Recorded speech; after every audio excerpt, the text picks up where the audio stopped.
Welcome to my first tabletop RPG stream in a while. I've joked about this before, but it has been a really... I think, was this the last episode? Thank you for that resub from Dark James. Wow, it's so nice that the volume has been tamed. Spoon, you want to just jump in right now, or...? No, mine's not till next week. Okay.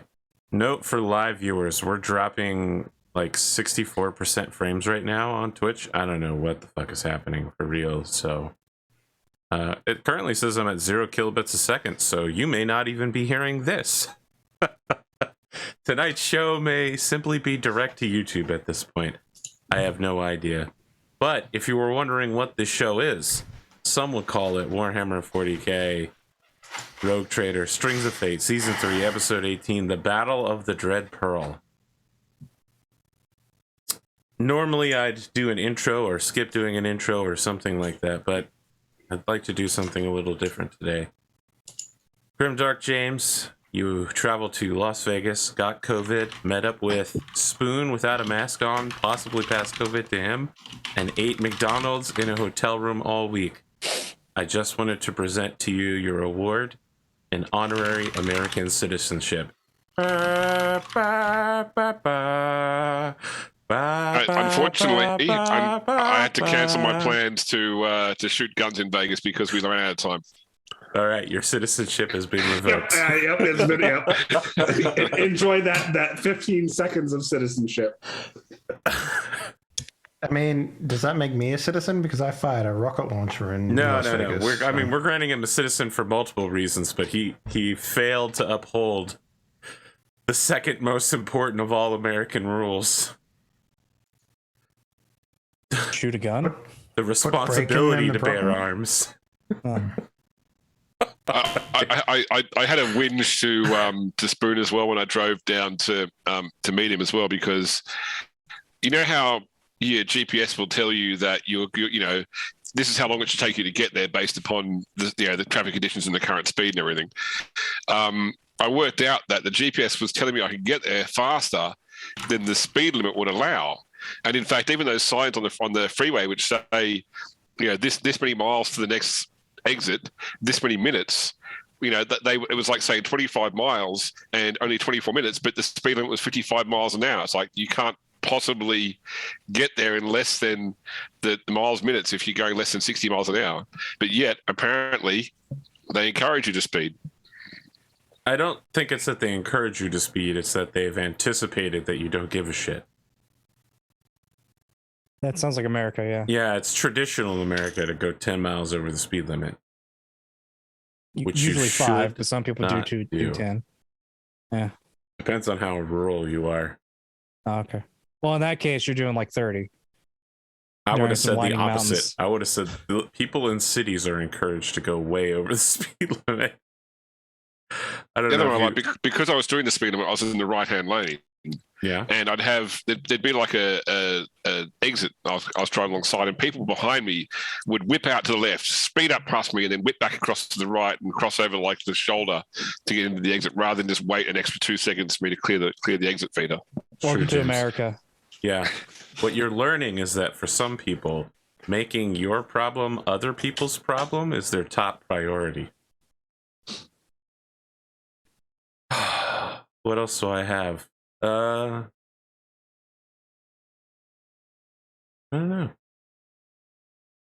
just going to keep an eye on the fact that my kilobits a second is repeatedly dropping to 0. So Twitch, the Zoom call is perfectly fine. I know it's not me. Twitch is tripping right now. Why don't you change the Twitch region then? So I'm watching the channel, and we just came up on it. Yeah. Okay. We just got to where we went live. All right. I'll tell you what.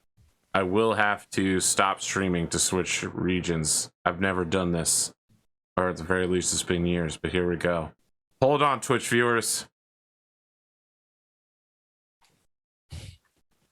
We'll be back 30 seconds ago. So long to spool down. All right, YouTube viewers. We got rid of them. You know you're my favorite. You always have been. Oh god, it's taking forever to...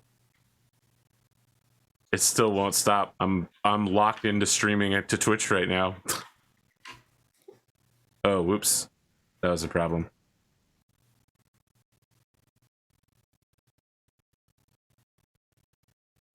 We pushed Alt F4. That's so weird. I'm watching it right now. And what did you tell them?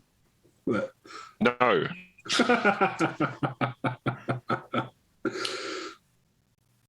All right. Yeah, it looks like we're all caught up. We're back and we're stable, I think.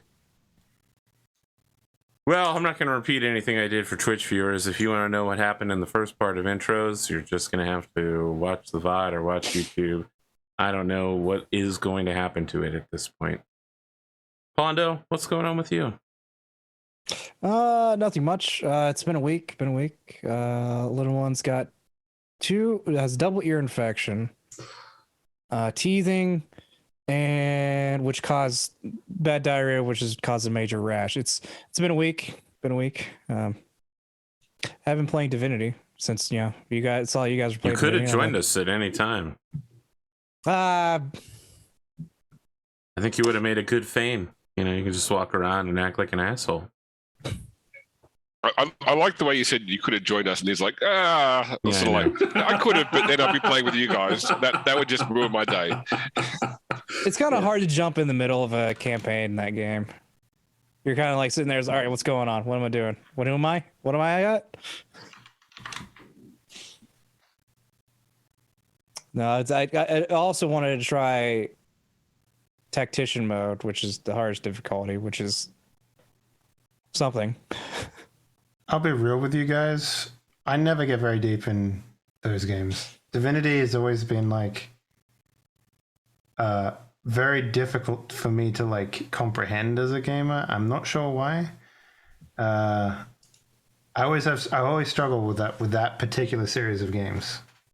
CRPGs I get, but for whatever reason the Divinity CRPGs are just like, no, I don't get it. There are plenty of quests that Arthur and I have done where it's just like, we've just looked up how to do this and we have no idea what's actually going on storyline wise. Or if we do, it's like, wow, this is some really screwed up shit.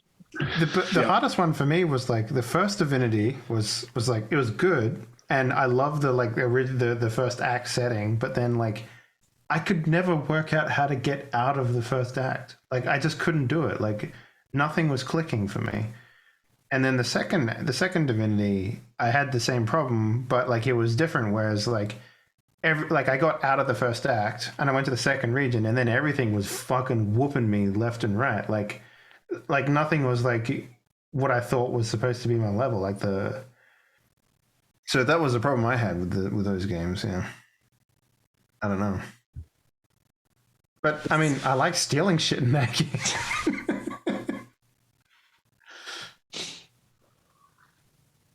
It's definitely one of those series that you either like it or you don't like it. There is a lot of quests that are kind of like some you can tell has had more effort put into it than others. So because Arthur's got telekinesis in the game, whenever we enter a new area, he just like does this psychic octopus of just taking every single thing that's not nailed down, sucking it into inventory.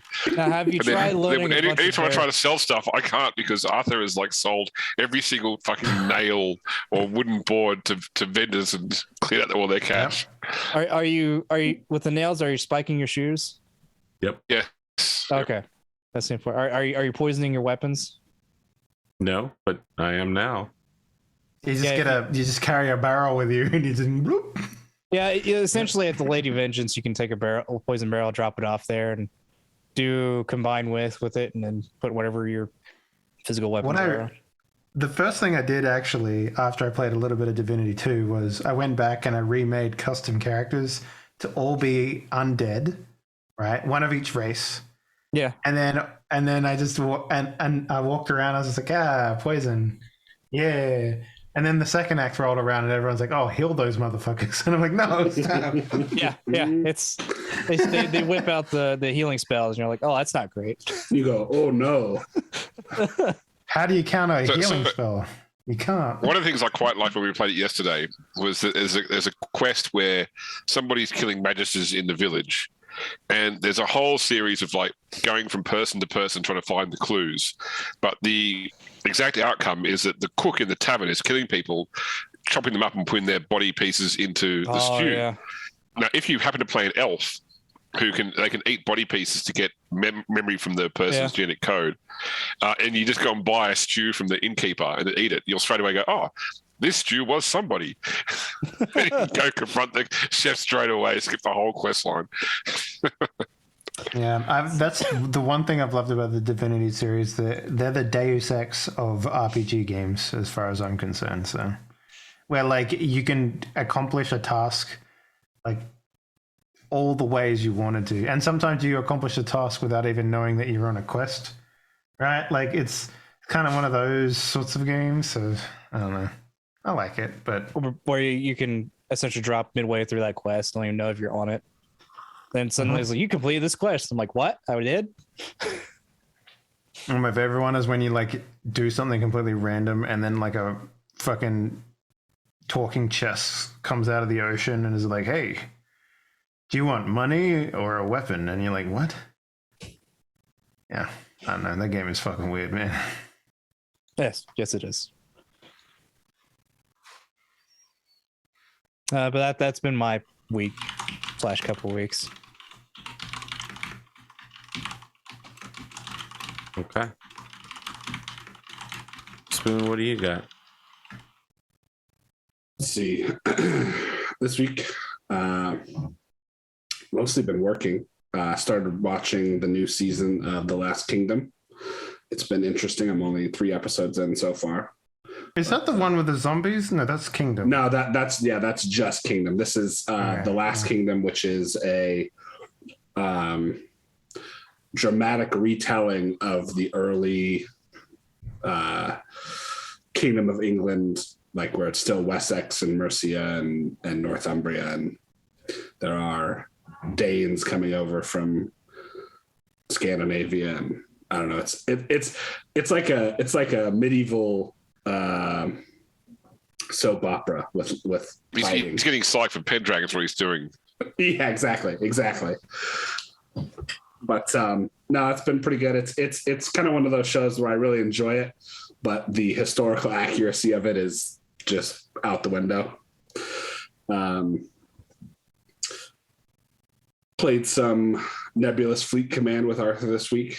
That was a lot of fun. Just talking about what they're playing with me, I guess. I really enjoy that game though. Like I do too, but there was that one battle where we got totally destroyed. Yeah, even when we lose, it's still a lot of fun. And your girlfriend spent the whole time mocking me. Yeah, well, mocking both of us because I was sure. Yeah, I was dead, true. and she was like, "Oh, is that you?" And it was like, "Well, I was like, yep, that's me. I'm just watching Arthur play now." But, AP gaming fake. Yeah. She still wants you to get together and stream with all of the other AP gamings. We don't vote as a block. Gotcha. Yeah. That's what I told her. I said, they're not a monolith. There's a lot that I'm missing in this conversation, but whenever you said other APs, I instantly thought of like that old running gag we had with Palpatine having like lots of miniature Palpatines running around. Yeah. Like,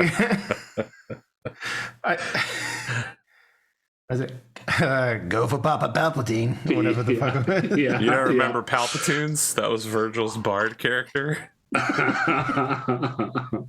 Incredible. Oh. What else you got going on? Heard you met with James. Yeah, I met up with James. Had a nice. We went and saw Uncharted, which was. Oh shit! That's right. That movie's out. Oh my god. It was definitely a movie. Yeah. Wow, that is not a stunning endorsement. Jesus. So it was okay. Okay, before you say anything, Tom Holland as Nolan North, I understand, right? Mm-hmm. Like it's whatever. But I cannot get Marky Mark as Sully. North. I know. I don't remember his name. It's Nathan Drake.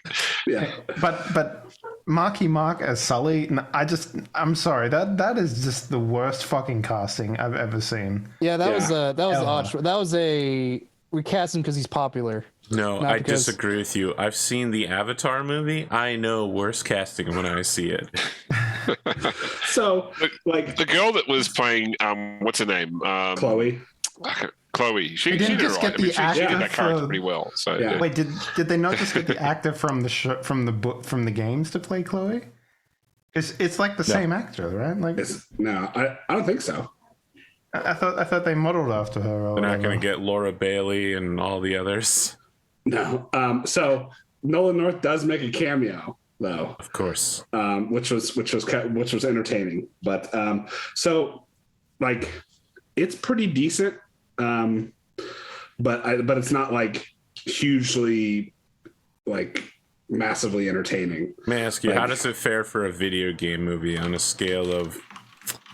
What would be the top end of that scale? The first Resident Evil? Let's go with the last Resident Evil is 0, and the first Resident Evil is an 8. a 10? Oh, an 8. Okay. A Not 10? even 10. There's never been a video game Okay. movie that's Hey. a 10. There's an even newer Resident Evil. I was watching it on the plane between Los Angeles and Chicago that's just come out. Return to Raccoon City, I think it's called, or something like that. But it's like it's an all some new in Raccoon cast. City. Yeah, I heard that was pretty good. Yeah. Wait, wasn't it called Monster Hunter?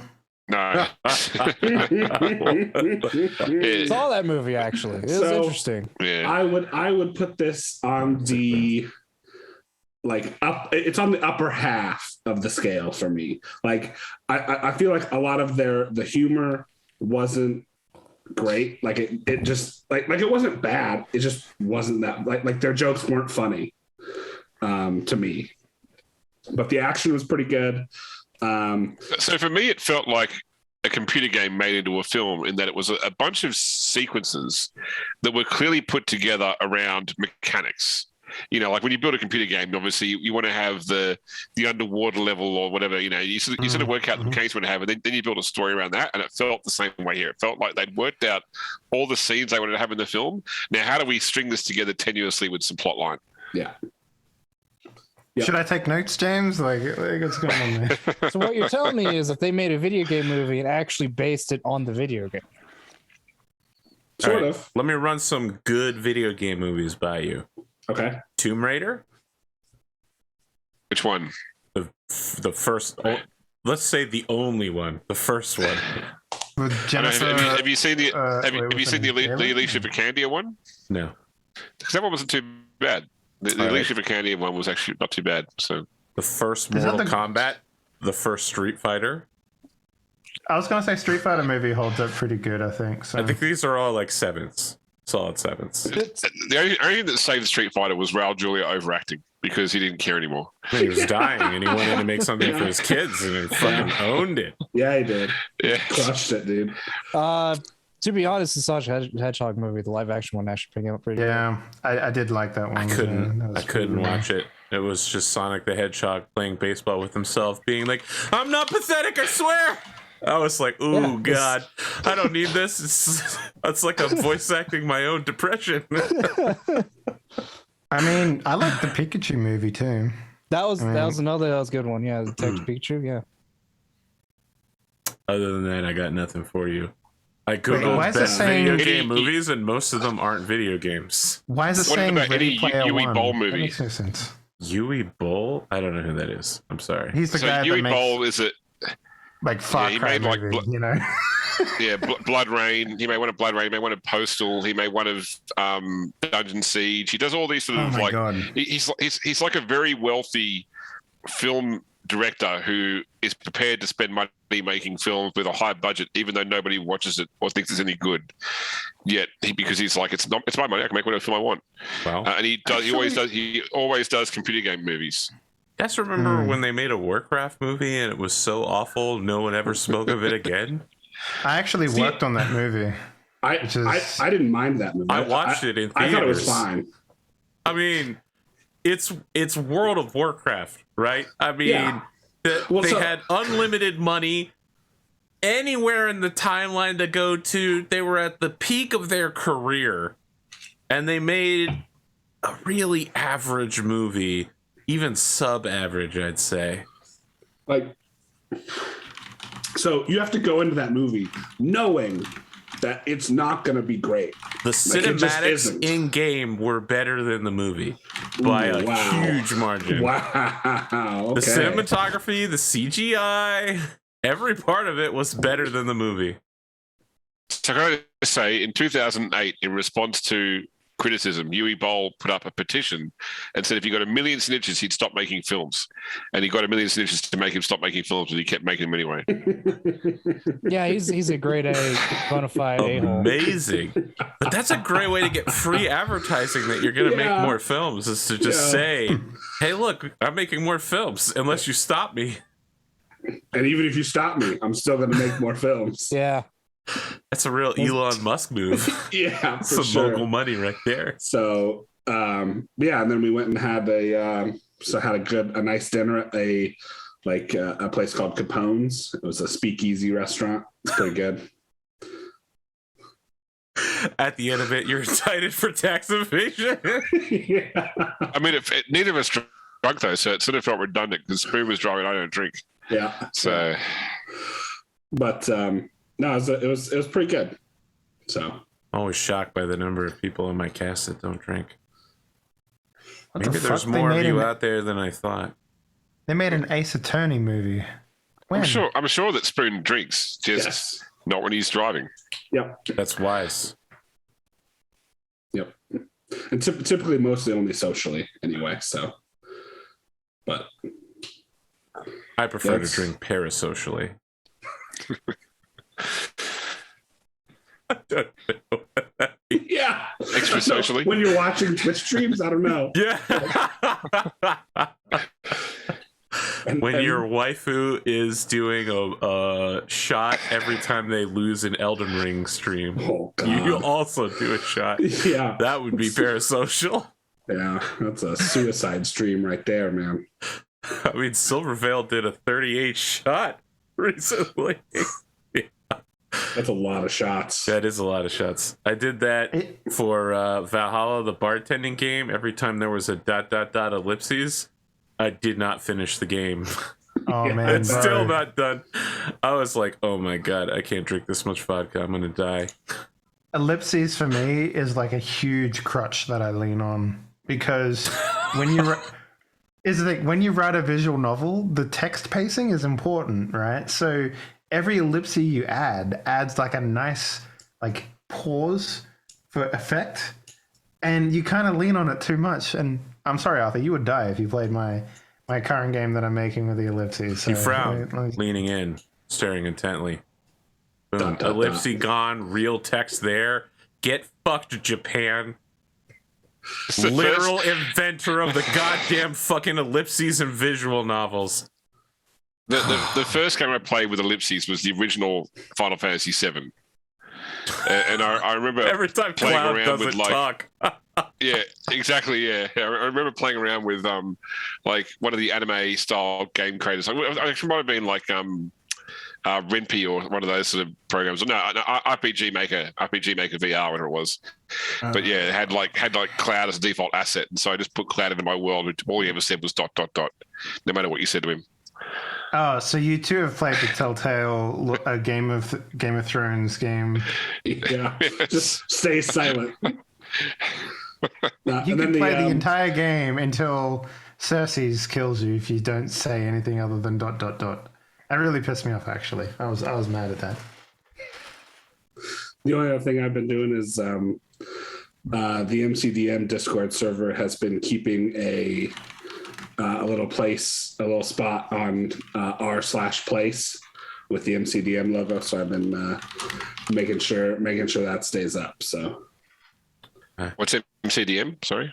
so MCDM is depending on who you ask, it stands for Matt Colville Dungeon Master, but it's the company that he started after his Kickstarter went viral and he made a bunch of money. And he publishes TTRPG supplements, and I'm one of his Twitch mods. So It's important to note that he publishes playing the game running the game on YouTube is for his D&D. Yep. That's how we got very popular. Also, being best friends with several members of Critical Role didn't help. Didn't hurt. Yeah. Sorry. Right. Yeah. He's just like, yeah, I was talking with Liam O'Brien from Critical Role, my good friend you, Liam. You might know him. I'm me like- and the other Matt were hanging out. Matt Mercer. No, the joke is that Matt Mercer is good Matt and Matt Colville is evil Matt. I think they're both evil, Matt. Maybe. I've seen Aor. I know that Matt Mercer is definitely evil Matt. Yeah. But yeah, other than that, that's pretty much it for me. That was my week. All right, Henley, what do you got?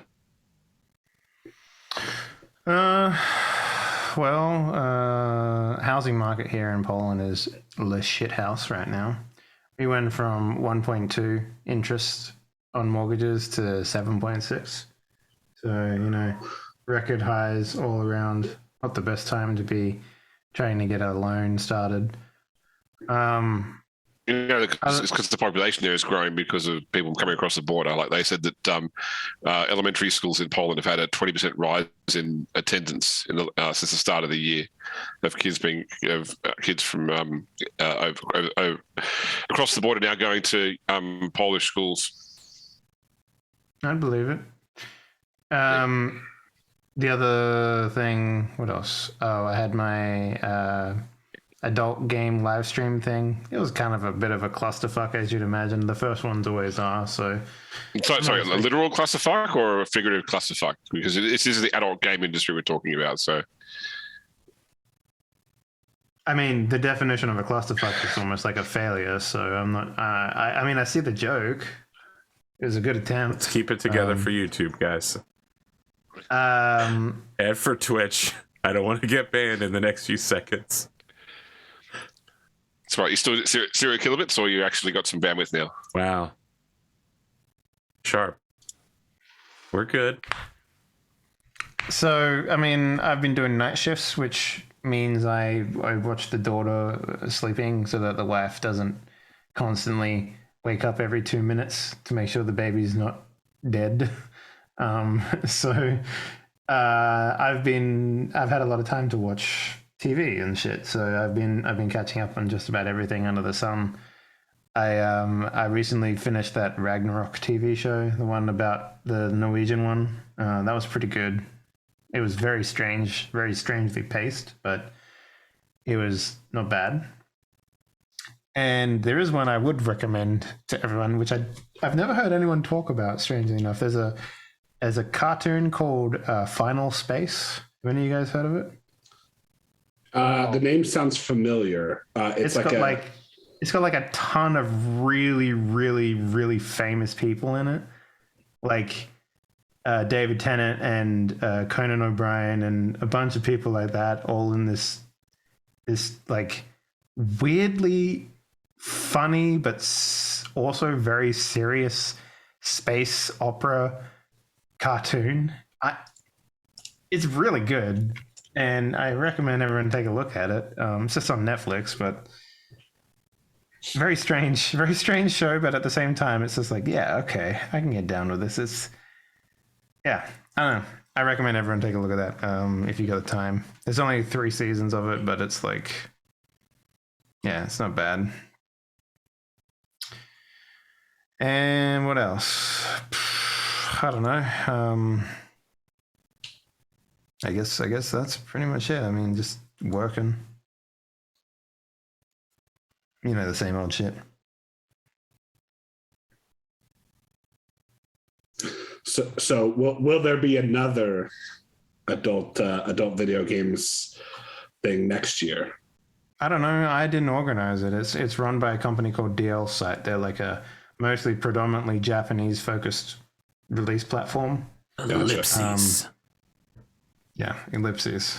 And other Japanese assorted stuff, which is a big the sort of market stuff, for adult games in Japan. the biggest. The biggest. But the thing is, like, here's the thing: if you want to sell to the Japanese, you can't sell to Westerners at the same time. They have very, let's just say, refined tastes. The sort of stuff that Westerners do not have the They palate some for. weird shit. Have the sort that Westerners have laws against. Yes. Exactly. So it's very strange, like trying to like market your product, because that's what it was. We were marketing our product to a predominantly Japanese audience, and the results were middling, I would say, because of that. Like, yeah, I mean, one of our games had the best sort of impact there, but only because it was like so different from everything else that was on display. Was it the Pokemon Snap one? No, it was the erotic horror visual novel that we have. That's different from what was on display there? Mm-hmm. Most Western games are just like... I mean, that's pretty normal for Kind Japanese. of low bar. Yeah, that's what I'm saying. Like, it's normal for that market, but it's not so... Yeah. So... I would say the bar is pretty, like, you know, when you think of like an indie game, right? Try and think of like an indie game, but like put adult stuff in it, and that's pretty much what the AO space in Western culture is like. It's beginning, it's burgeoning, I would say. So there's a lot of RPG Maker products. There's a lot of like visual novels that are just like about weird shit, and you know, there was like, for example, there was one in novels. A lot of them are kind of low bar, or they're like a side-scrolling platformer. You know, like that's pretty much the extent of what it is. So the stuff we're making is a little bit like, I mean, it's still like budget products, but like it's not like, you know, oh, we just made another visual novel. You know, like yeah, we're trying to do something different. So. This weekend, I finally downloaded for the first time in years the latest version of the 40K erotic visual novel being done by the guy that did the character art. Oh, you mean Inquisitor Trainer? Inquisitor Trainer? Yeah. I hadn't looked at it since like I originally. I thought I'll back it because he did the art, and we actually downloaded it this week and had a look at it. I mean, his stuff is good. I do like it. The problem, it's just. Like, I can't imagine how long he spends on pieces, because the 40K stuff is like details, right? It's detail-orientated work, right? And when you do 2D stuff in any sort of game, you can't reuse the assets very much. And if you do, people notice that you're reusing the assets. So making something in 2D that's also detail-orientated must take so fucking long just to do like, because he's also incorporated things like a side-scrolling shooter mechanic into the game that uses 2D sprites, and then like a sort of a battle mechanic as well on top of the regular visual novel style. So he's obviously putting a lot of time into art. Yeah.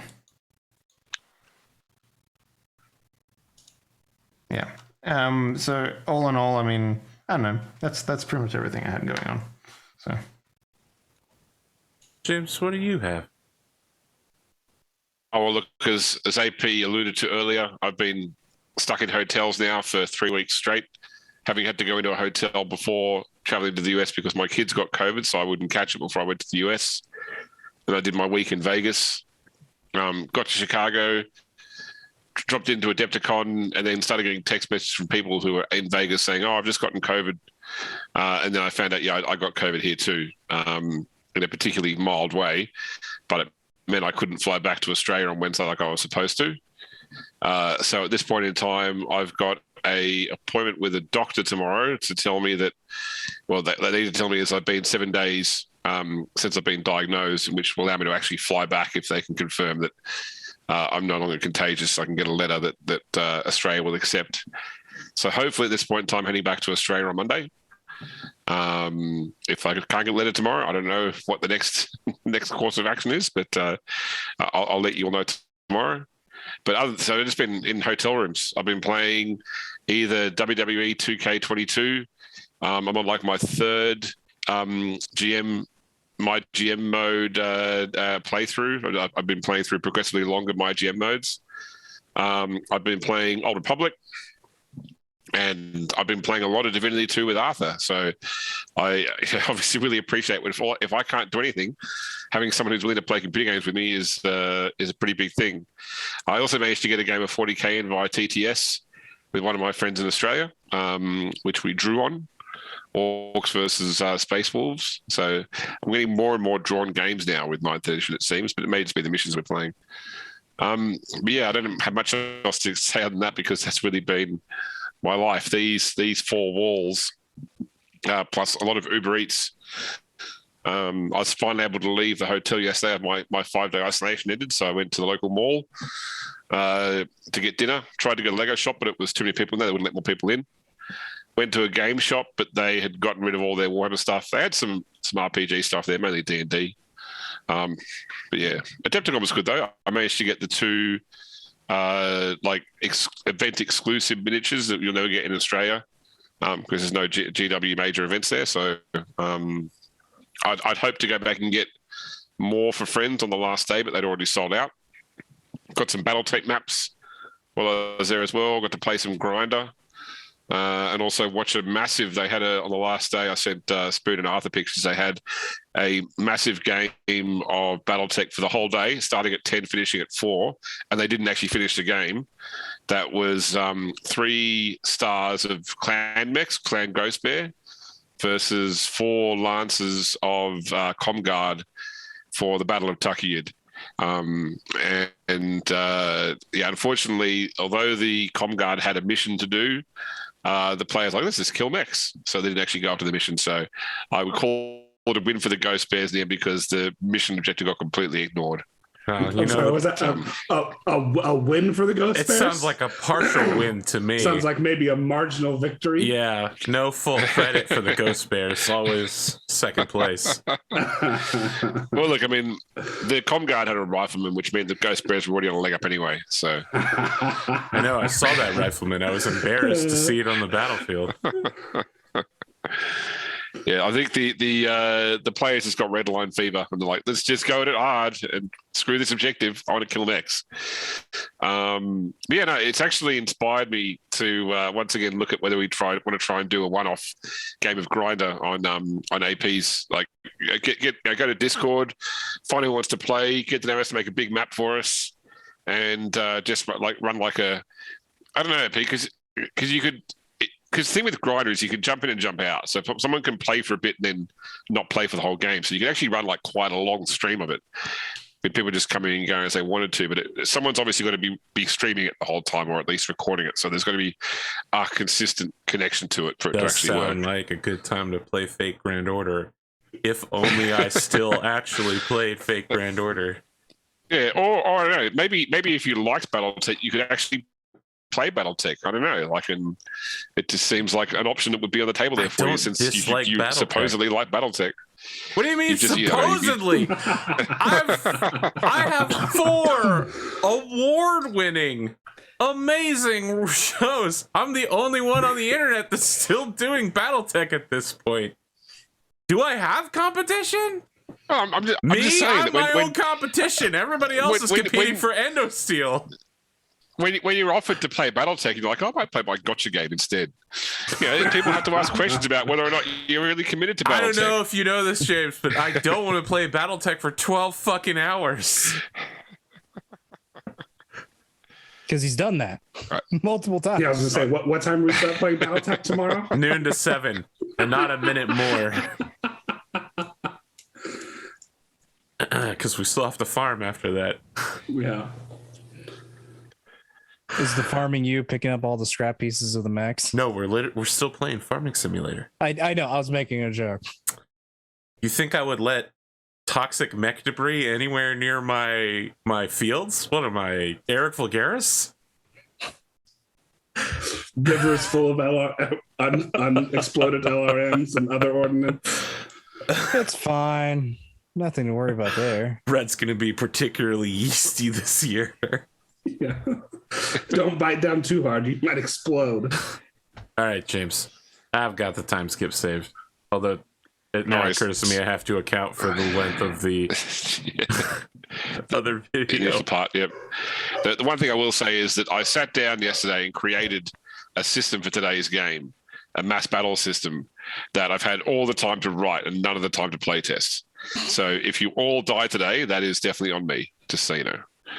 That's fine. We'll just bonus fate point each. We'll be fine. Stand on a pile of bodies and be like, what happened here? Previously on Rogue Trader, the Strings of Fate. Landing on a mysterious planet where Armelin was marooned, the group discover a paradise world sparsely populated by native humans and with apparent Eldari ruins. While exploring the planet, Androchiron befriends a psychically active feline creature, which begins following him. After a short search, the group finds Charlabel Armelin with the remainder of her crew, but the camp comes under attack from Eldari wraith constructs. The battle eventually comes to a halt when a wraith seer, the current incarnation of Farseer Serenin, who the group had previously encountered, appears and calms the other constructs. As the group prepares to leave the world, Pierre Cowles makes the decision to stay and defend the world against the coming Chaos assault, hoping to save both Armelin's crew and the Eldari forces, and add the Eldari forces to his retinue. Thought for the day: courage is the Emperor's gift. Repay him with victory. Yeah. Yeah, is that okay? Yeah, no, that's appropriate. Appropriate. Okay, no worries. To be honest, I'd rather keep the Eldari. I mean, if the Kurkruz dies, it's whatever. All right, so I'm gonna try and explain this now. I've got to do it first, but I'll just quickly show you what I've set up. So on Roll20, you should have a sort of a strategic map there. So you see you've got 6 individual forces on the planet. You've got your Leman Russ regiment. You've got the Dawn's Battle Sisters, along with Dawn's Sisters Repentia.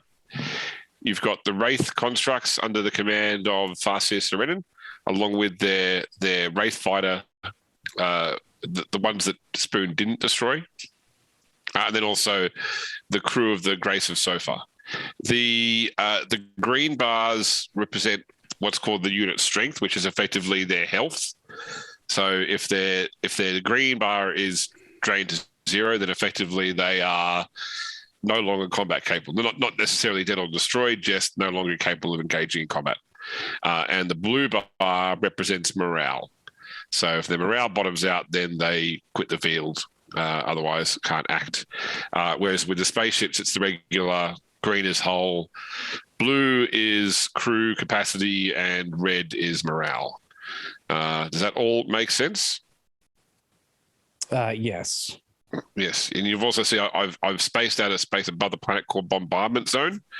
So if a ship enters the Bombardment Zone, it can fire at units on the planet at great difficulty to try and target enemy detachments directly. I have So a this question is- about the green bar. Sorry. Yes, yep. Is that like personnel? Like how many people are alive? Like It's an abstracted personnel. Yes, it doesn't mean there's 20 people there, but that you might have more than 20, or you might have less than 20. For example, with the battle sisters, it's just an abstraction of how much damage they can take before they're no longer at the strategic level, before they're no longer capable of continually fighting. So, as you can see, everything does 4d6 plus an amount damage. So, they really can't take more than a couple of hits if they're not in cover or otherwise fortified before they are wiped out. If they're engaging tanks and the like, they will do some damage, but they won't last too long. As opposed to Leman Russes, which have 200 health and can stand up and fight for a good long while. Also in the handouts, I've put in there's a handout that should be there called Ground War Actions. So that lists things that, first off, units can do. So every strategic turn, a unit gets to do one thing. Now, if they need to roll, if the unit needs to roll, because you said there's a roll off applicable, they always roll at their skill level, with modifiers, obviously. So, for example, if a unit wanted to do a disengage, that's normally a command -10. They'd use their skill value -10. If a PC embeds themselves in a unit, then the PC can make the roll using their skill instead.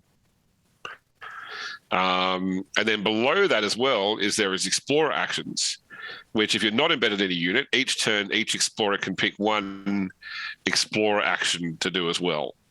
You don't have to, but there are options there. Lastly, each strategic turn, by the way, is half an hour. You can decide whether, how heavily engaged you want your character to be between 1 and 4. So 1 is not very heavily engaged at all. 4 is heavily engaged. What happens is that, first off, you'll take automatic damage every single turn. equal to a number of d10s of how engaged you are. So 1, 2, or 3, or 4, you get your full armor and toughness. But if any of the dice in the damage roll a 6, then it's considered a war weapon, and you don't get your armor against the damage that turn. Now, on top of that, you roll a d10 every single turn for your character. If you're engaged at 1 on a 10, you get what's called a flashpoint, which means your character gets to do some heroic action, which may be resolved as a series of other rolls. So it might be, go after the enemy general, capture a key point, that sort of thing. If you're engaged at 2, it goes off a 9 or 10. If you're engaged at 3, it goes off on a 8, 9, or 10. If you're engaged at 4, it goes off on a 7, 8, 9, or 10. So effectively, the advantage of being more engaged is you've got a greater chance of actually getting to do something heroic that might actually sway the battle more than just rolling out to see who does the most damage to someone else first. Okay, I have a question because you said something about the armor. Yes. The armor that I have is like immune to warp. Yep. Okay. So you will ignore that 6 component. So you can get stuck. So that means that you. Yeah, I can that's go right. into the real look, shit then. So, yeah. 4d10 damage could still be enough to get more than your armor though. So just keep that in mind. But the option is there to go hard. And each turn you can change how engaged you are as well. Now your ships, the ships are actually using NPC ship maneuvers. Effectively, so they either do they get to each turn shoot once with as many weapons as they want, maneuver once, and perform one action. But those actions are more general than the standard actions that you do in full ship combat. Now, a PC can go to a ship as well, and then also do a PC action on a ship. Including like firing the guns at a higher skill, for example. But it takes a full strategic turn to move between the ground and space or back again. So you need to work out where you want to be at the start of the battle. Pondo, for you, with your do it better ability, I'm going to let you each strategic turn. You can enhance 1 unit, 1 ship roll, and 1 PC as part of this. Because another question, because this is because I have Into the Jaws of Hell. Typically, you get like +5 morale during ship combat for the ship you're in. Yep. I don't know if that would apply to the field. Because this it could do. I'd say you have to pick which. Yeah. You have to pick which unit you want to put it on, probably, because it's a big enough battlefield that not everyone can pay attention to what you're doing as such. It's fair. Essentially, I have to pick a unit to be stuck in with, which is fair. Yeah, that's right. Yeah, well, you don't. They get at the very start. You don't need to stay embedded for it to continue being there, but you can pick 1 unit and give them an extra 5 starting morale. Okay. All right. So in this, when we do this, every single thing has its own initiative. Every ship, every unit, every PC has its own initiative. So to avoid a situation where you've got to wait for 20 actions before it gets around to you again, you guys might want to portion out the things you've got, the ships and the units. So there's basically 9 things total, plus the PCs as to who's looking after what, so that each person gets multiple turns each strategic round. Okay. Yeah. Anything important I missed other than that? That was a lot to take in, I will say. So I think I know. I'll probably have questions as we play, but Yeah. I think it's going to be a learning experience for everybody. That's what I'm understanding. Yeah, that's right. Me more so than that. So this is an adaptation of the very sporadic mass rules for warfare in Battlefleet Koronus, combined with some of the rules from Legend of the Five Rings 3rd edition that I liked for mass battles. So yeah, I sort of like mishmash this all together to try and create something cohesive and fun. Hopefully it's both. Or at least if it's not both, hopefully at least it's fun. Yeah. I'm kind of grasping the framework of it. Yeah. So 2 things before we do the battle. I want to give Androchiron, even if you can't use it yet, more than likely, the Witchblade that I can't use because I'm not a psyker. And then the other thing was to make sure Armelin is not here on planet, is in safety of a ship or relative safety of a ship. Yep. So what you can do is, because they said there's an icon there which is the crew of the Graceful Sofa, not very strong. if you want to, you can send them onto one of the ships. They can give either the Eternal Praetorian or the Gilded Throne a skill rating of 40. If you take them off the battlefield and put them on a ship, that enhances, because currently the Hand of Calyxus has got a 40 skill. The Eternal Praetorian and Gilded Throne only have 30 skills. I'd say put them on the Eternal Praetorian. Yeah, is everyone happy with that? I think so. I think that's the right call. Okay, so I'm going to turn them off then. I'm sorry for that effort.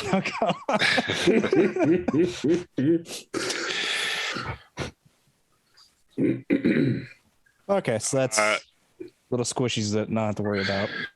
Yep. But also less down here. That'd be fine.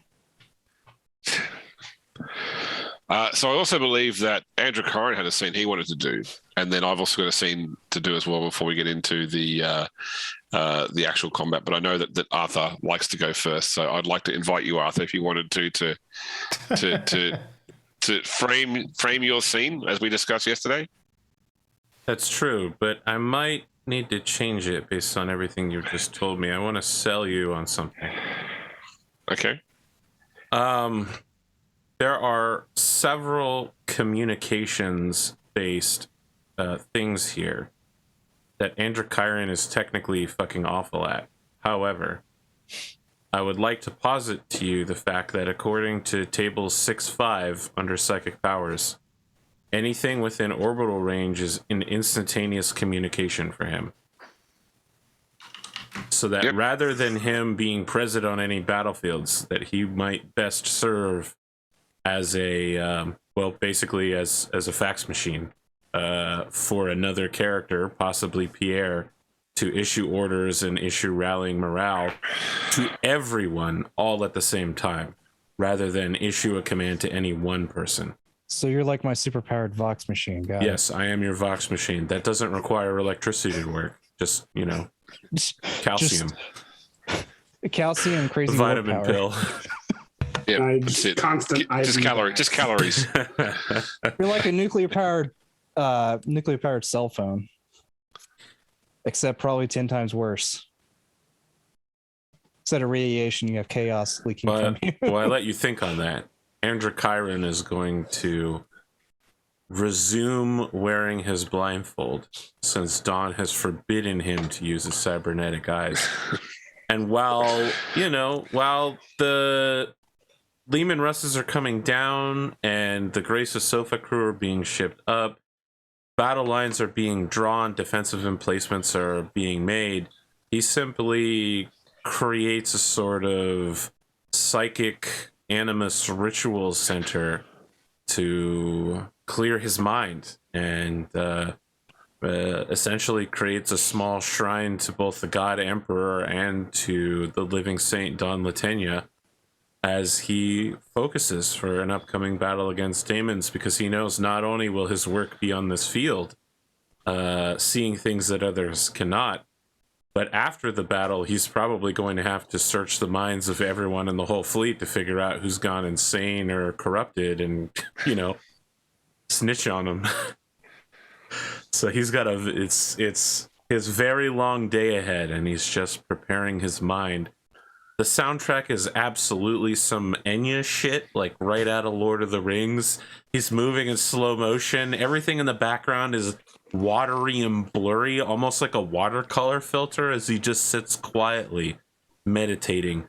And something we haven't seen on him before is a now very centrally placed on the front of his robes Psychana Mercy knife, just in case he needs it,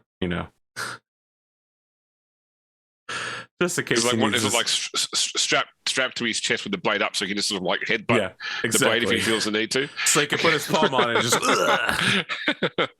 So for those at home, Androchiron, normally a psyker has a greater chance than normal of being possessed, although Androchiron is a anti-demonic specialist. But if he was to be possessed, it would be much, much worse than a normal person. So he is provided with the tools to kill himself immediately should the need be presented.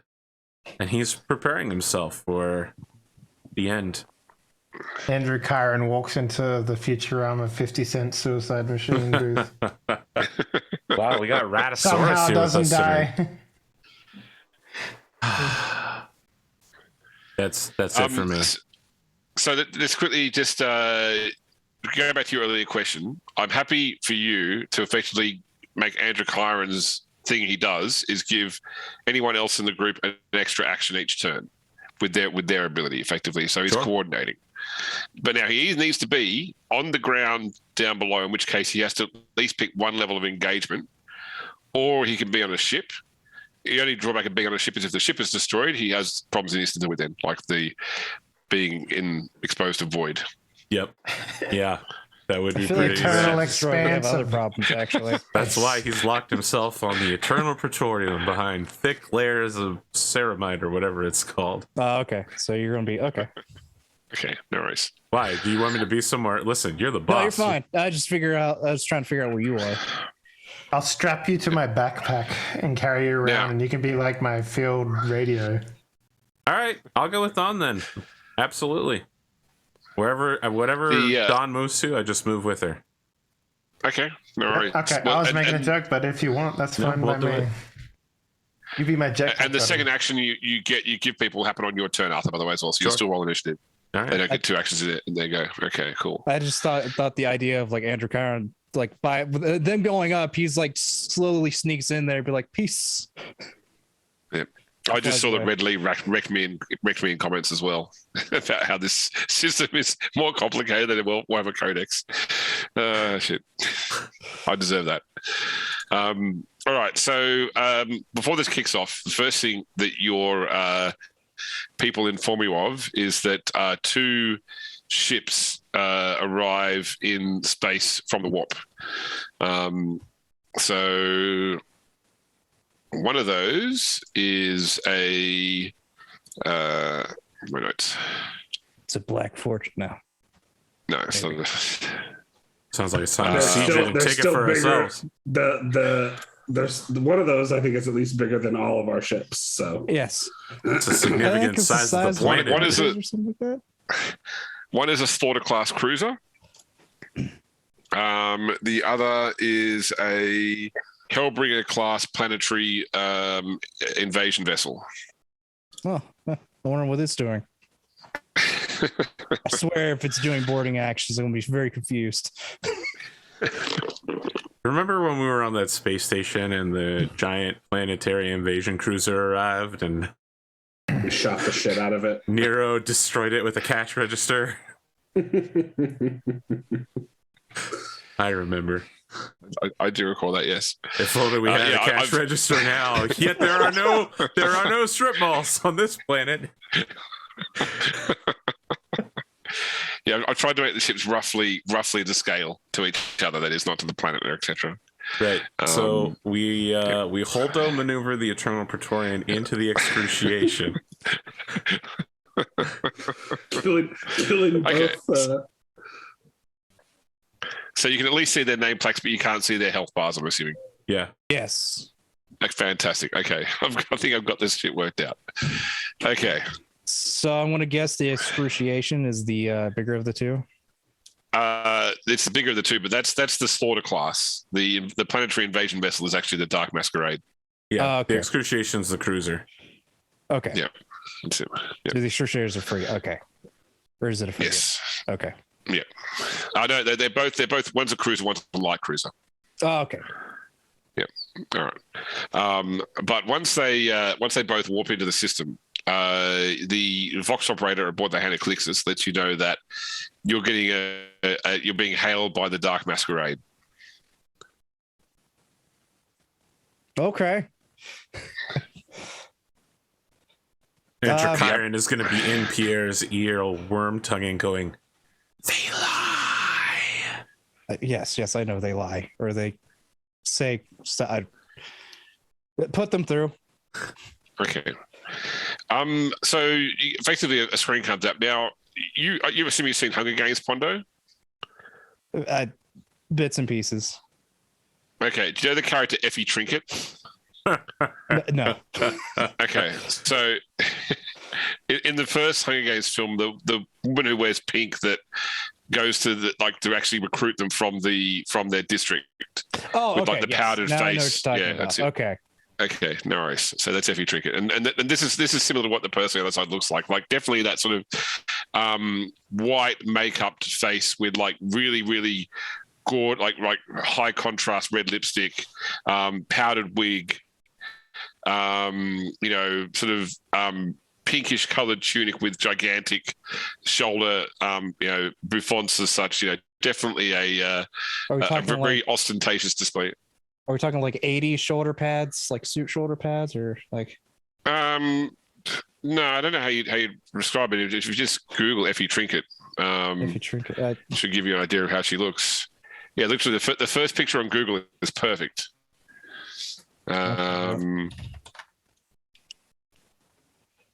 it's been a long time since okay, all right. It says you've used Google. Yep. I see. Yeah. Yep. I'm using it right now. I just typed in "what is love," and first result, "baby, don't hurt me." Yep. So yeah, this is the figure you see on the other side of the line, and I'm not going to do it, but she has an ostentatiously thick French accent as well. She also talked with her hands.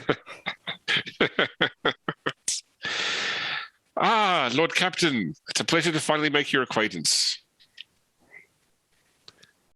I am Fifi de Moite of the Dark Masquerade. That's good for you. May I ask why you're hailing me? Well, look, I really don't want to hold you up here. I know you have other things to be doing, and it really behooves me and... OBS crashed, but we're back. All right. All right, So, I apologize, James. Keep going. No, it would certainly be in the interest of me and my allies if you were to deal with this marionette nonsense post haste. And I feel that a protracted ground war on this planet is only going to cause you additional unnecessary delay. And so I wanted to give you an opportunity for you and your forces to quit this field and move on with what you've got to be doing, rather than waylaying yourselves here in a messy battle.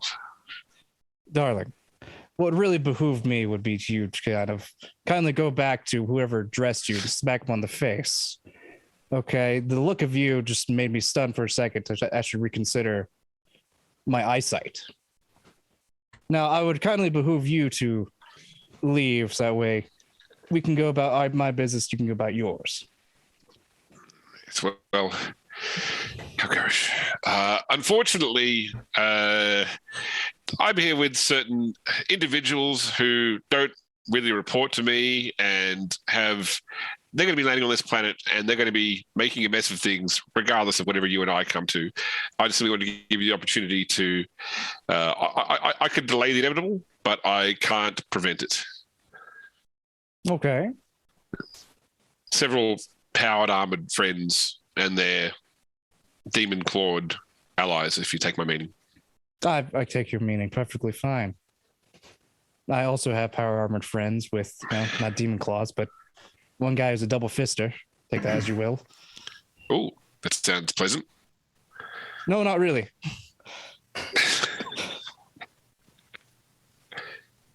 As for you, I guess you and your crew can kindly leave before, you meet your demise. All right, well, I can see we're not going to get anywhere with this, so maybe we'll meet on some battlefield either here or in the future. We can discuss this more personally. Hopefully, if I get my way, we don't meet again at all. I'm standing here not. Oh, damn it! I was trying to do that. So Somewhere out getting... there, Nero turns, knowing once again that Pierre Cowles will never get the last word. I'm beginning to think I talk too much. Anyway, it seems like we're going to get some Space Marine individuals coming as well. Once they manage to find power armor. Regardless, nothing not to be expected. Come on, let's get those ditches trenches dug. Okay. And I need to look at some other colors other than god awful pink and purple. Okay, so just for the purposes of the space battle, all the ships on your side are 15 void units from all the ships on their side. We're going to handle distances. We're not going to move things around the board. We're just going to handle distances in a bit more of a Theater of the mind. I know I've got an idea about it. I know how I'm going to handle it, but it's a bit more abstract, I was going to say, because one thing that this whole system doesn't do well is 3 dimensions. So at any point in time, I'll be tracking how far each ship is from each other ship that it's engaged against. So, but right now, every one of your ships is 50 units for every one of their ships. All right, so forces begin to teleport to the ground on their side, or at least appear from the warp. So I'm going to drop in some stuff on their side. All right, Spoon. Thunderhead's out. All right. So begin radio jamming and prepare for illumination. Yep. Okay, so hopefully you can now see 4 enemy forces on their side. Yeah. Mm-hmm. Yeah. So I don't know if they probably have the name plats, but They do. They do, Demon and they have their Slash, skill Smash. and abilities, but not their health. cool, that's fine. Okay. Yeah, Demons of Slanesh, Chaos Legionnaires, Chaos Cultists, and Demon Engines. Okay, so I'm going to assume first off that each of your forces are, until they've taken their first move, they are entrenched. So Okay. I would figure that would be something you would do because it gives them additional armor. We So also they're all landed the effectively- Wraith Fighters, and Yeah, we except put those, they're them not hull entrenched. down. We're actually using them as cover. Okay, so I need to get my notes out so I can. I've pre-rolled initiative for all the NPC stuff, but I need you guys to each roll your initiative as well, please. I don't want to. It's gonna be bad either way.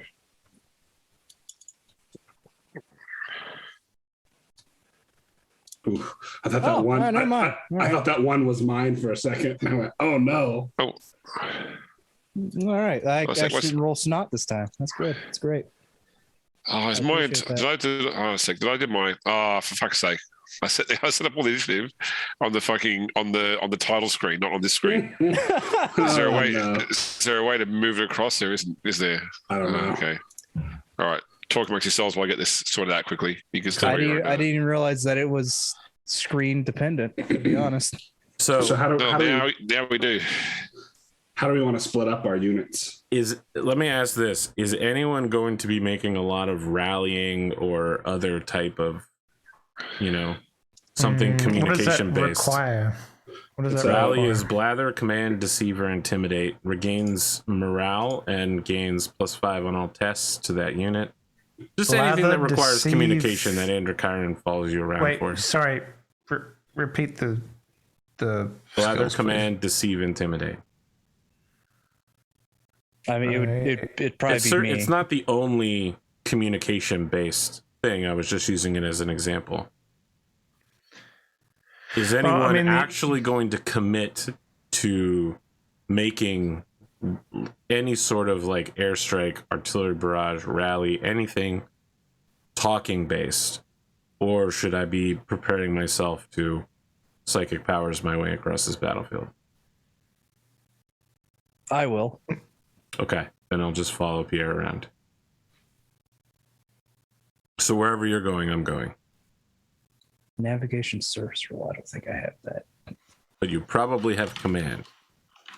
I do have command, but you need for the Oh, you need Airstrike. navigation and command. Mhm. Do I have navigation? Probably not. Can I No. even get navigation? I don't think I have the points for it, but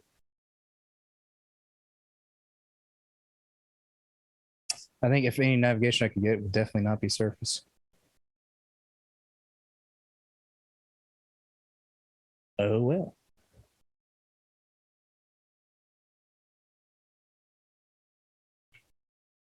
Okay, I think I've got it fixed. So, wow. Okay, huge initiative. Yeah, at least I didn't roll like a 1 or a 2 like I usually do. I just mean there's lots and lots of stuff track. So who's looking after what units, by the way? You better work out who's taking care of the rolling foot units. Wait, rogue traders can take navigation. It's not Oh, surface stellar. prob. Yeah, I see. It's space. Yep.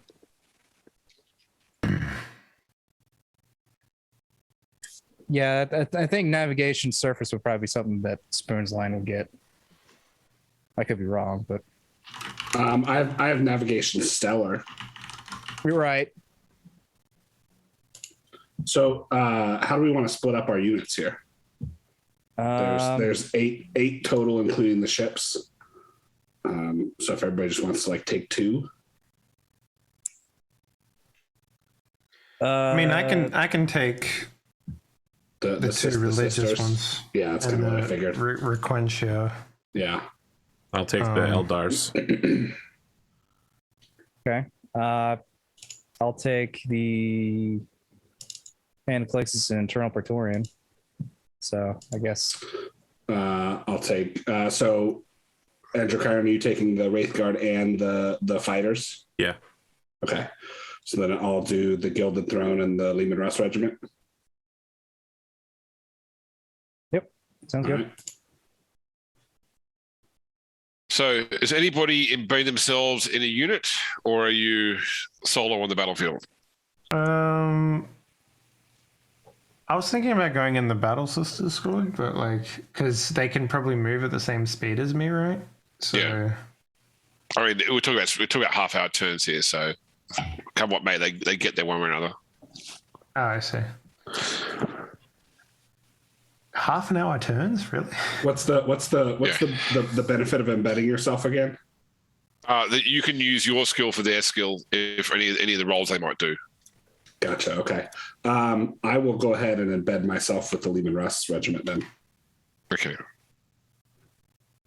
One of the guys want to sit up top and be like, drive me closer. Drive me closer. I want Pissed. to punch him in the face.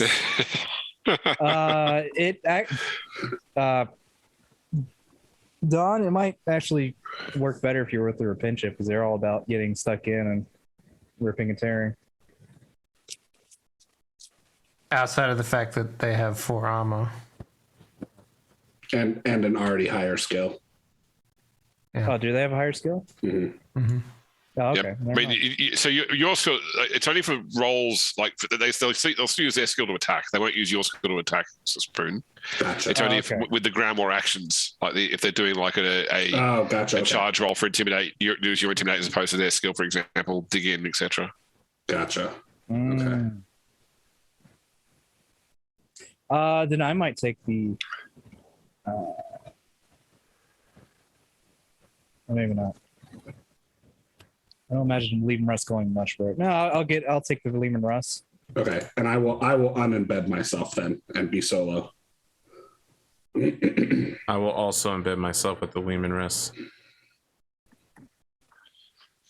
Right. I'm not sure if I should embed or not, but like, because I have a very high armor, and I don't know if that's better to just go off by yourself at that point, but I don't know.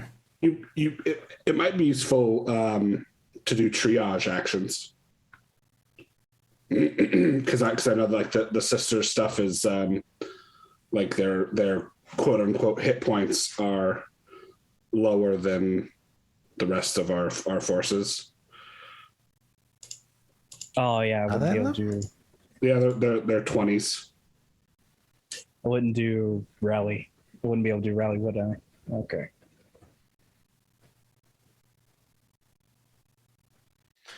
I don't know. Yeah, we'll I'm not sure. We'll figure it out as we go. Okay. Yeah. If I can't do any of the explorer actions without being embedded, then I will not be embedded then. Right? Yeah. Because I need to be free to do. You can, yeah, to do explore actions, you need to be unembedded. That's right. Yep. Okay, I'm then not never embedded mind. then. I'll also not embed. Okay, no worries. Free agents on the battlefield. All right, Yeah. so start off with Adrian. So first off, are there any of the unembedded actions you want to perform this turn? No. Okay. So how engaged do you want to be? 1, 2, 3, or 4? I will be. I'll go with a 2 this turn. 2. Okay. So I'm going to roll damage against you. There are no 6s, but it's still 20. So you get your full armor and toughness off that. Jesus. Oh, shit, man. Okay. All right. So I take, let's see, toughness 4, 8. So I take 8 points of damage. Oh, okay. Early, I see. Just roll a immediately D10. 20. Okay. Roll a D10, you get a flashpoint on a 9 or a 10. No. Yeah. Okay. All right. So go to the Demonettes now. So the Demonettes are going to declare a charge action. They are going to attempt to charge. They're going to go after the Wraith Guard. So their skill is 40. It's an Intimidate +0, so they're rolling under 40, which Real they quick, what miss out by 1. What Sorry? was the landscape that we're about doing battle on? It's trees or is it like swamp? Like yeah, so it's an archipelago. So it's primarily like islands and trees, like forest and beaches. Somewhere nearby, Jack Sparrow's looking for that rum. That's right. Okay. He's So going, I got a jar of dirt. Yeah. So, Yeah. it's like a picturesque sort of environment almost. Oh yeah, no, it was quite beautiful until these slash demons started landing on the beaches. And now it's a nude beach. Oh my god. Okay, so the penalty for them failing, so they still engage, but they do 1d10 less damage on the next strategic action. So they are engaged with the Wraith Guard. Okay, Pierre. So first off, Pierre, you need to pick 1 unit, 1 NP, 1 ship, and 1 PC you're giving your +10s to this turn. Okay, so it's 1 NPC, 1 PC. 1 PC, 1 unit, and 1 ship. Okay, so I'll give the +10 to the Gilded Throne because it has torpedoes. The +10 to the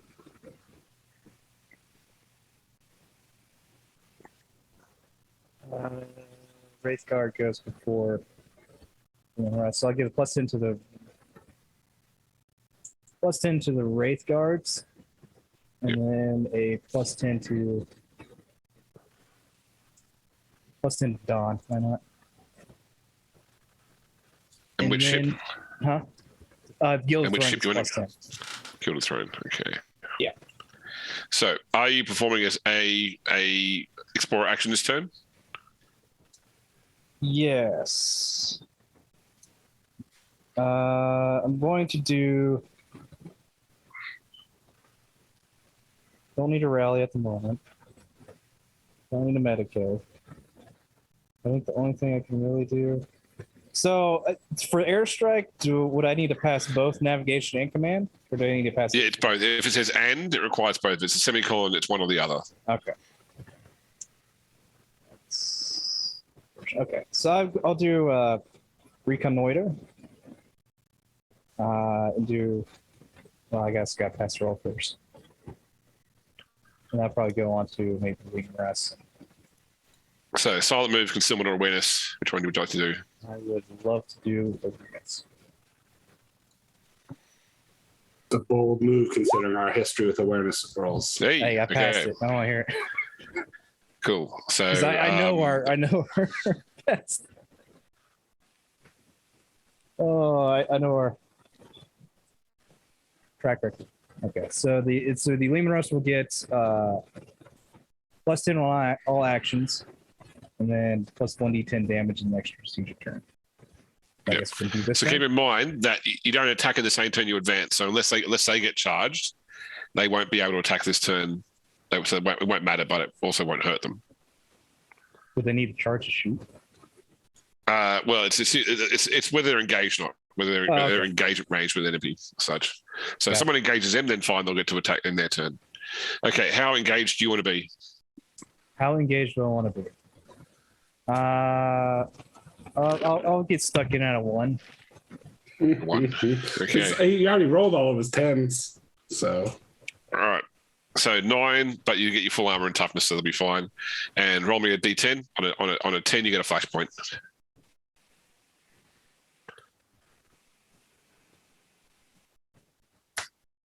No. Nope. Okay. All right. The Dark Masquerade, first off, as its movement action. So when a ship moves in this narrative system, it can move up to its speed towards or away from one ship, and it can move up to half its speed towards or away from a different ship. So the Dark Masquerade has a movement of... Man, I so wish I had 2 monitors for this. I've got so much shit open at the moment. Speed of 8. So it was at 15, currently everything else. So it's going to close. It's going to close to 10 of the Eternal Praetorian. And it's going to close to go 4. So it's going to go to 11 of the hand.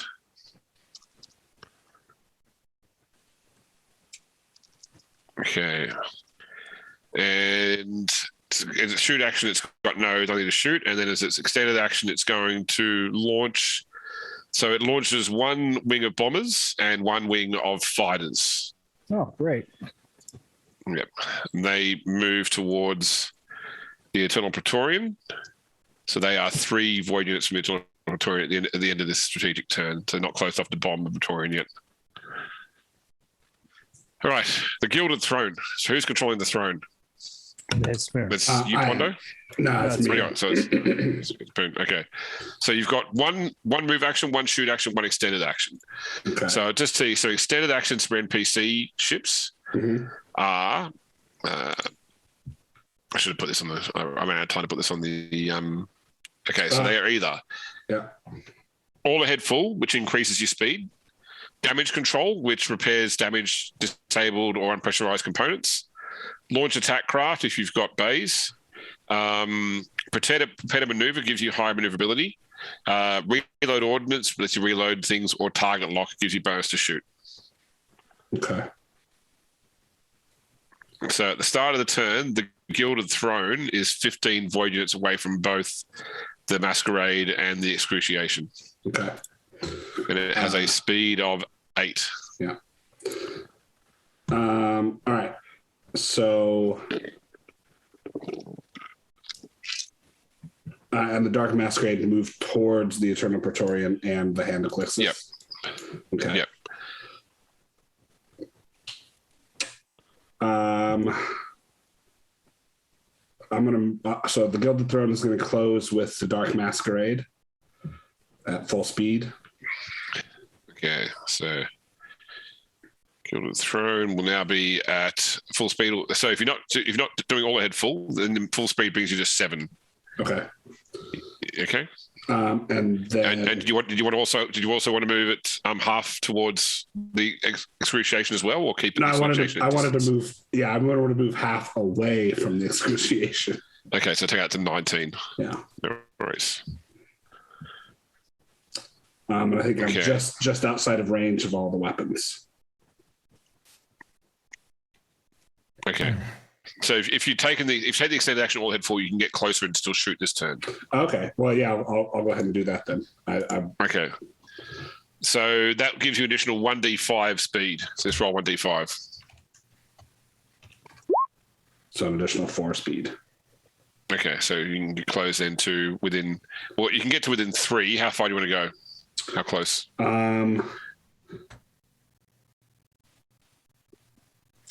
We'll keep it at 6, range 6. 6. Okay, no worries. Do you want to add an extra 2 to your distance from the Excruciation? Yes. Okay, 21. Okay. Right, you've done this lateral down move. We've got 3 dimensions to play with. Okay, so you can now shoot at the Dark Masquerade. You've got weapons. So now keep in mind. So where are weapons based on this on the Gilded Throne? There's one is. So you can do one. They're both dorsal, so you can fire them any direction anyway. Yeah.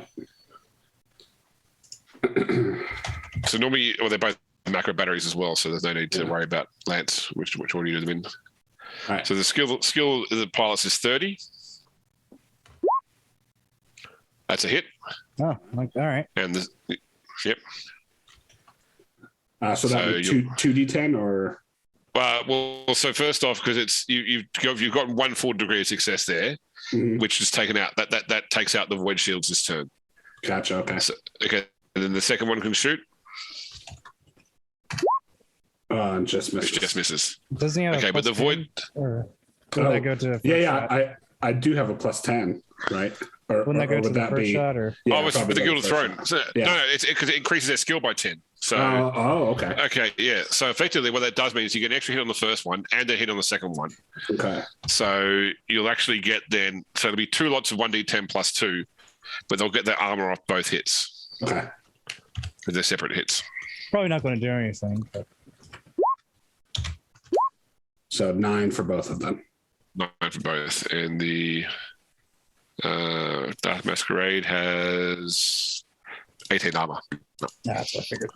But the void shield's down, which is important. Yeah. Okay. I've cleared the way. All right. Who's controlling the Wraith Guard? That'd be AP. Okay. I had a The question. Wraith Guard, yes. Does flank allow you to also deal damage that round, or is it just you get the bonus in the next few rounds? It's a maneuver. You get the bonus in the next. Very well. Yep.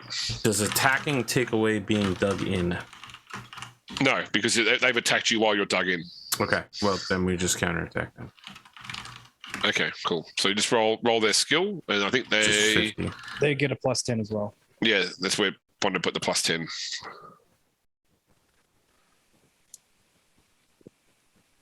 Wow. Okay. Yeah, that's a Yeah, that's a great roll. yep.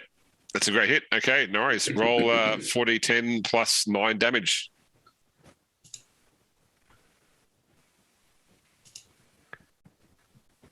Okay, 27, and I have a total of 2 armor. So I'm going to take minus 25. So they are, yeah, that you thin the herd substantially on those demonettes. All right, the Chaos Legionnaires. They are going to charge the Lehman Russ unit. So Oh, great. they have a skill of 60. They do succeed. Oh, great. So the Lehman Russes are. Where's my notes? Imagine they come with melted bombs in hand. With fresh hugs. Yeah. Loses 1d10 morale straight away and does minus 1d10 damage, but they had a plus 1d10, so that gets rid of that. So they do take d10 morale damage. So I can heal that. They take 3. Okay, and they are now engaged with the Chaos Legionnaires. Okay, but they don't attack this round. Okay, the Battle Sister Squad. That's over to Dave. Okay, let's charge the Chaos Legionnaires. Okay, so it's not a flank, just going to move in and engage Oh, them. is there a flank? Oh, yeah. There's a flank action, but it requires a roll. Plus 10 damage against all unit. Okay, let's do that. I actually. Oh, hang on. I don't. So, wait. I'm not rolling on my own because I'm. So this is just the door. The sisters. Yeah, that's rolling. yeah. It's just Yeah, the so, yeah. sisters. So they can roll tactical empower plus 10, giving them a total skill of 60. Right. Okay, because they're at 50. Yeah. Mm-hmm. Yep. All right. Let's do that. So just roll 1d100. Yep. Right. Okay, so they have successfully flanked, Hell which yeah. means that they will get and I think it's for is it D5 rounds. Mhm. Yeah. Yeah, so roll Plus- 1d5. Hey. All right. All right.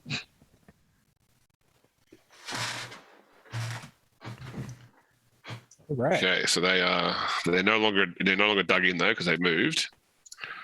So get rid of that trench and put them onto That's what Chaos I'm about to say, Legionnaires. Just crush these Chaos Legionnaires.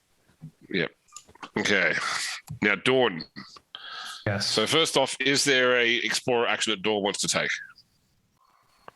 I don't think there's a lot that I can do just based on skills. And it doesn't look like we have anything that I need to rally or heal. So yeah, I don't think so. Okay. So how engaged do you want Dawn to be? Max. Max. Okay, okay, so you will take 34 damage minus your armor and toughness. Wow. Oh, those 3 10s, Okay. man. Jesus. So that puts me at my armor is 12 and my toughness is 5. So 17 total. Yep. So you'll take 17 wounds. 17 wounds. All right. I wanted to ask you as well. If I do Yes. like the wing thing that I have, Yep. is that going to offer any benefit to this battle or anything like that? Not. It's too hot. We're too macro scale for that, I would say. Okay. If we want to get all this stuff is happening over half hour. So Would the conversion field, or we're not doing? the conversion field will. That's a good question.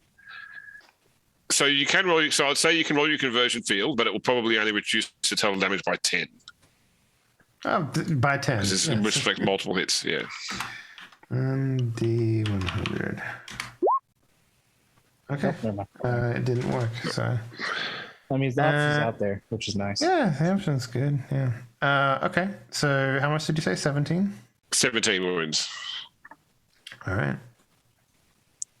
Dawn's now down to 1.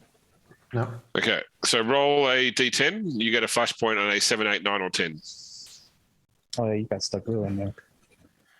I'm on 4 wounds though, so Oh, I mean, that's the benefit of taking the maximum engagement, though, is you get 1d10. there it is. Yes. Okay. So at the end of the first strategic turn, we'll come back and do a flashpoint with Dawn. Okay. The Hand of Calixis. Who's controlling that? that'd be me. Okay. So it's currently 11 from the Dark Masquerade and 15 from the Excruciation.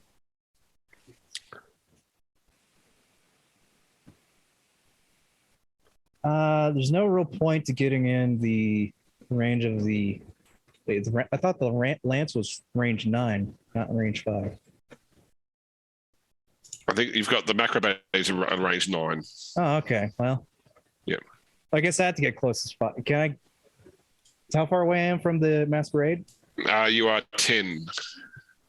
10. Okay. And my speed is 8. So I should be able to get to at least range 5 without that. Without needing to take action, that's fine. Yep. Yeah. So we're going to go to 5. Get to 5, getting as far away from the excruciation as possible. Okay, which is going to be 4, so it brings it up to 19. This is when we find out the excruciation just has free reign to do orbital bombardments. And does not care what it hits. Okay, so that's your move. Did you want to do a lock on target strategic action? Yeah, might as well. Okay, so that it's no roll required for that. It means you'll get plus 15 to your ballistic skill tests this turn. Okay. So you've got a 55% chance on your weapon shots. Okay.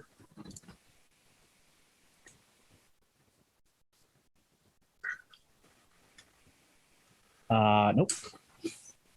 That was with the macro batteries. Yeah. This will be the Yep, and then the lance, lance. which is the important one to hit. There we go.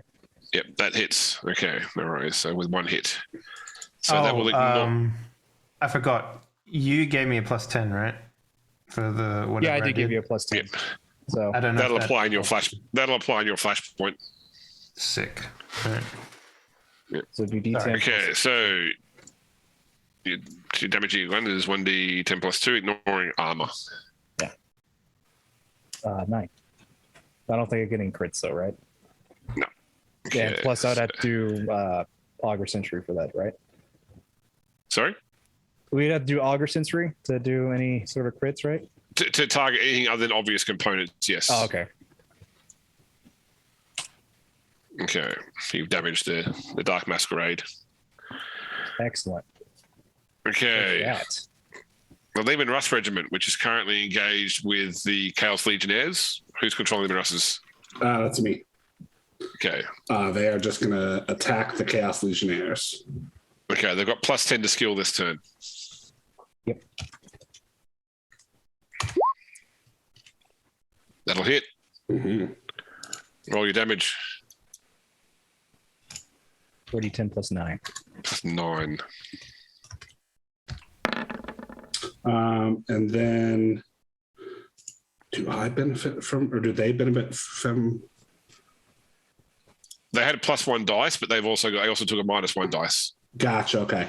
Yeah, they had plus 1 dice. They also get a plus D10 damage. Is that? Yeah, I was gonna say, No, they don't benefit from the flanking. Only the Battle Sisters do, right? That's right. Yeah. Okay. But they do from the recon order. They get another D10. Yeah, but that was canceled out by the By being charged. being charged. Yeah. Never mind. 39 points of damage. Okay. That's a really good roll. Yep, and they've got 18 armor, so they will take. I know it's because they've got. What is it? Yeah, 18 armor, so they'll be 21 points of damage. So just so you know, in terms of Marines, one Marine is five power. So effectively, they've just killed like 4 Marines. Yeah. Which is Okay. The Repentia squad currently dug in and not engaged. What do you want to do with them, Dave? We're going to charge the Chaos Cultists, I think. Chaos cultists. Okay. So they can roll Intimidate plus 0. Their skill is 60. Yep. So. Oof. Ooh. Okay. So they're disorganized from this, so they'll be at minus 1d10 damage when they attack next turn. Okay. They just don't get the morale damage. Yep. No. What I mean is the Repentia will be minus 1d10 damage because they're disorganized. Oh, okay. So they are engaged. What was the dice? What was the d10 there for? Sorry, Dave. 98. Oh no, the D10. You asked me to roll what their No. So I say when they attack next turn, they will do 1d10 less damage. That's all. Oh, So okay. they'll do 3d10 rather than 4d10. That's it. Roger, I get you now. Okay. Okay, Eternal Praetorian.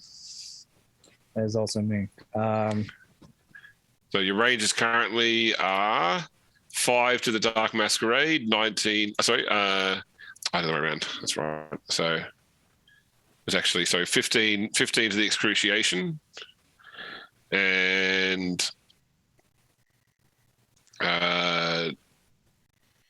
move to 8. So you're 10 to the to the Dark Masquerade. Okay. Well. It looks like I could just get to, with 4 speed, just get to where I'm within range 6 of the Dark Masquerade. Of the Dark Masquerade. Yep. Can I do that and kind of get in between the Gilded Throne and the Excruciation? Yep, that's fine.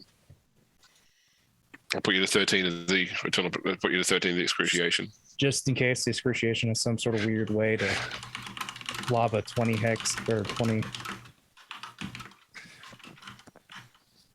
Okay, so that's your move. Are you locking on target? Yeah, might as well. Okay, cool. So you've got plus 15 to the attacks. Now they're base skill of 40 because you've got the crew of the Graves of Sofa on there. So they're hitting on 55 with its weapons. Okay. So do just macro battery, then lance. Yep. Why not? Hit. Yep. For With 2 okay, so that was degrees? against target of 55, 2 degrees. So that's 2 hits. Yep. So roll that damage first off. So roll just so if it's 1d10 plus 2, you'd roll 2d10 plus 4 and add it all together Right. because the armor only applies once. 14, which is enough. The armor eats that. Okay, second attack. Second macro battery That's fails. a miss. Lance. Lance misses. Okay. That's Okay, the excruciation. Oh, by the way, with the Eternal Praetorian, where are its macro batteries? They're broadsides, aren't they? Oh yeah, I would only be able to fire with one. So If only 5-1, that's right. It's the one that hit. That's right. Yeah. Yeah. that's right. I forgot. Okay. It's broadside. Okay, so the excruciation is it's got a speed of 9. So it is going to put 9 towards the Hand of Calixis, closing it to 10. That's unfortunate. And it's going to put 5 towards the Eternal Praetorian, putting it to 1. Oh, that's closer than I thought it was. And it is going to then fire a broadside of 1 broadside macro battery destructor cannon and 1 lance broadside at the Eternal Praetorian. It's going to lock on target as well. So some 55s. So macro batteries first. Misses. The lance will probably just be eaten by the shields, but sure anyway. Okay, 2 hits means it does get through 1 because it's got strength of 2, so it can hit twice. So 1 shot does get through.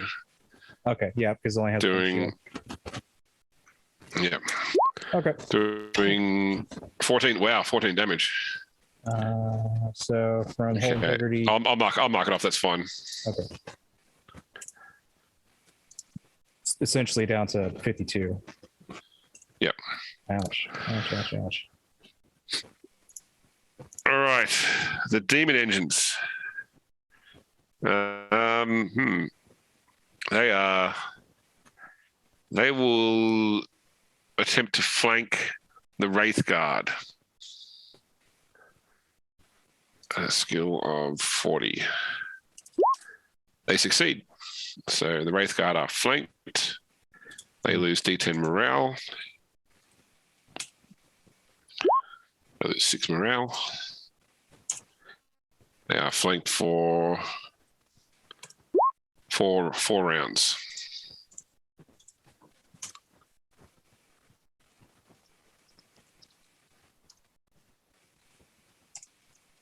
Okay.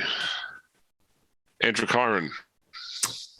I've noticed that the Wraith Fighters are not in the initiative. Oh, they are not. You're right. Sorry. I'll put them in now. So air units don't need to engage. They can attack any unit on their turn. Okay. For Androchiron's particular action, he is going to reconnoiter for the Wraith Guard. Okay, so they have a score of 10. So you can take their action. Wow, okay, succeed. Okay, so the Wraith Guard are going to get the reconnoiter bonus. Yep. Which was... And, plus 10 to all actions and plus 1d10 damage. Yep. The Wraith Fighters are going to strafe the Demons of Slanesh, so I guess they're engaged with them or some such. I don't really know. They don't need to be engaged, they can just attack. Just attack. Okay. Can I don't suppose we could charge. No, that doesn't make very much sense. Right. And by the way, so along with air units being able to attack anything can attack an air unit without being engaged, but they halve damage unless they're specifically an anti-aircraft unit. Sure. Okay, well that hit. Yeah. No worries. So that was something the Demonettes, was it? The Demons of Slanesh. No worries. Roll 40, 1d, so 40, 10 plus 9. Garbage.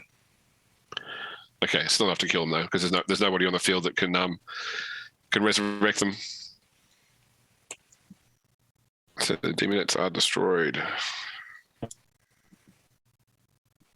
First Don't we blood. get Okay. Part 2. don't we get the Sorry? second action to do a Oh yeah, so well, Androchiron can give somebody else a second action. But that's Oh no, but he didn't reconnoiter. He didn't Androchiron did reconnoiter. his actual action, which Yeah, he was did, to yes. support the Wraith Guard. oh okay. Oh, never mind. Okay.